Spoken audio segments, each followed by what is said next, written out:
Պարոն Սարգսյան, նախ այդ ուռա հայրենասիրության հետ կապված կարծում եմ, որ որևէ պետք չի վիրավորել։ Ես ասում եմ, որպես զինված ուժերում ծառայած, հետո կամավոր գնացած զավակի հայ։ Ձեր խոսքից ուղղակի ուզում եմ հասկանամ, պարոն Պապիկյանի հետ ինչ որ առանձին ինչ է պայմանավորվել, որ մի կետը տալիս եք իրան, մի կետը ինքնա տալիս ձեզ, որովհետև հանձնաժողովում այդ տպավորությունները չկար, որ ներքին համաձայնություններ են եղել։ Պարոն Մանուկյան, նախ նշեմ իմ ասած ինչն էր վերաբերվում։ Ես ասում էի, որ 2019 թվականին երբ ամփոփում էինք 2018-ի թվերը, ես ասում էի ծառայողների թիվը ժամկետային 44,000-ից իջել է հասել է 25,000, պետքա դեմը առնել։ Դուք այն ժամանակ պատգամավոր չէիք, այսինքն ձեզ սա նվազագույնը չի վերաբերվում, չգիտեմ դրա հետ կապված խոսացել եք թե ոչ։ Ես ասում էի եկեք միջոցներ ձեռնարկենք, սրա դեմը առնենք, ասում էին ինչ ես խոսում։ Բոլորը պիտի ծառայեն։ Ասում էի 44-ից թիվը իջել է 25,000 էլի այժնելու։ Ասում էին բոլորը պետք է ծառայեն, քո նախագիծը դավաճանական նախագիծ է։ Հետո դրանից հետո անցավ 5 տարի, ծառայողների թիվը 25,000-ից իջավ 14,000, այսինքն այդ անկումը 44,000-ից որ դարել է 25, շարունակվեց դարելով 14,000։ Հիմա էլի նույնն եմ ասում։ Ու այն ժամանակ գործընկերներ ունեինք, ընդդիմադիր իշխանական էական չի, ովքեր ասում էին, որ ոչ պիտի բոլորը ծառայեն, հետևողական չեղան, որ բոլորը ծառայեն, ծառայողների թիվը նվազեց, տեսակարար կշիռը բանակ զորակոչվողների նվազեց, սրանով է պայմանավորված, իսկ ինչ վերաբերվում է պաշտպանության նախարարի հետ համաձայնության գալու։ Մենք նույն քաղաքական ուժն ենք ներկայացնում, մենք թիմ ենք։ Մենք ունենք ներքին պայմանավորվածություններ, ըստ որի մեր падգամավորները նախագիծը շրջանառելուց առաջ պետք է ունենան կառավարության դրական դիրքորոշում աշխատանքային կարգով, որից հետո շրջանառեն։ Մենք դրանից առաջ 2 տարի պաշտպանության նախարարի հետ աշխատել ենք, եկել ենք պայմանավորվածության եւ դրանից հետո եմ միմյան ես նախագիծը շրջանառել։ Դրա արդյունքում էլ եւ կառավարությունը պաշտպանության նախարարությունը տվել են դրական եզրակացություն։ Այժմ խախտվել է պայմանավորվածությունը,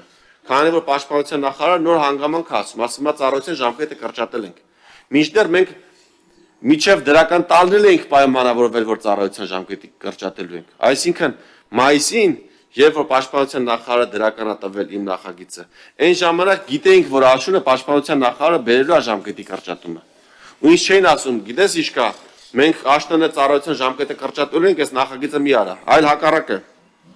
Ասում էին դու արա, սրա արդյունքում զինվորների թիվը կավելանա, մենք էլ ծառայության ժամկետը կկրճատենք, որպեսզի միավոր ժամանակահատվածում զինվորների թվի պակաս չունենանք։ Այնիշ կրճատումը արեցինք, բայց թվի ավելացման նախագիծը չենք արել։ Ու հիմա պետք է անենք։ Կամ կարանք չանենք։ Ես падգամավորներից որևէ մեկին չեմ խնդրել, ոչ իշխանական, ոչ ընդդիմադիր։ Առանձնազրույց չեմ ունեցել, չեմ ասել, գիտեք ինչ կա, խնդրում եմ եկեք ես նախագիծին կողմ քվեարկեք, որովհետև այս փողերը ես մեր տուն չեմ տանելու, ոչ այդ զինվորներն են մեր տուն տանելու, ոնց որ նախկինում ա եղել։ Ես ասում եմ այդ փողերը կգա կհավաքագրվի բանակ։ Ծառայող տղաները, երբ որ կզորացրվեն, կստանան գումար։ Այ հիմա օրինակ ինձ մի աղջիկ գրել այսօր առավոտյան, որ իմ եղբայրը ամառը զորացրվելու է եւ տարածվի այս օրենքի իր վրա, թե չէ, հստակ ասում եմ, եթե օրենքը ընդունվեց,